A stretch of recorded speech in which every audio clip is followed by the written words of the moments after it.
You are not your story. What do I mean by that?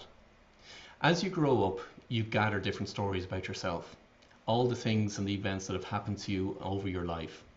So whether it be as you're growing up as a child, maybe you suffered abuse, or maybe you saw your parents being divorced or separated. Maybe there were different things that happened to you in school or your friendships or whatever it was for you as you were growing up. And as you got into adult stage, there were more and more things that you gathered, more and more stories that you define yourself by. What are those stories for you? So for example, it could be the death of a loved one. It could be the abuse that you suffered. It could be the redundancy that you encountered. It could be the separation or a divorce. How do you currently, right now at the moment, define yourself? When you're talking to other people, what are the stories that you're actually telling them about yourself and what you've come through? Because what you actually get to realize is you are absolutely not your story. Your stories are what you're currently defining yourself as being, but you are absolutely not your story. Every story that you gather over your years of age are down to like suitcases of laundry. And what you're doing is as each new story arrives, you're gathering that particular story or that extra suitcase. And lo and behold, by the time you get to a ripe old age, what you've done is you've carried all those suitcases with you. They've weighed you down. They've been a chore for yourself.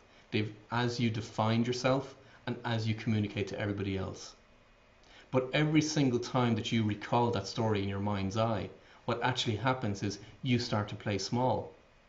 You start to define yourself as being that story, the victim, the abused, the person that's being perpetrated, the person that has been affected or wronged.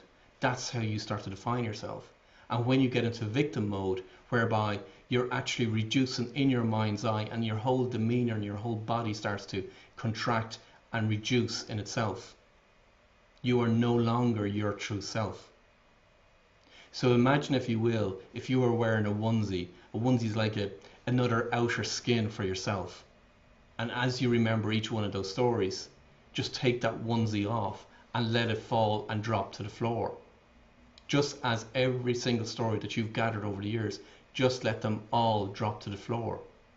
Because what you realize is when you're absolutely standing there without any of your stories and you realize, actually, do you know what? I can let these suitcases down. I'm no longer my stories.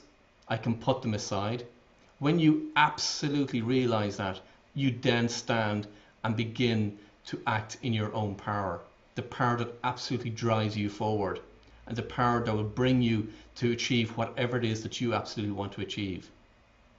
So my question for you is, what are the stories that you're absolutely carrying around you with you every single day?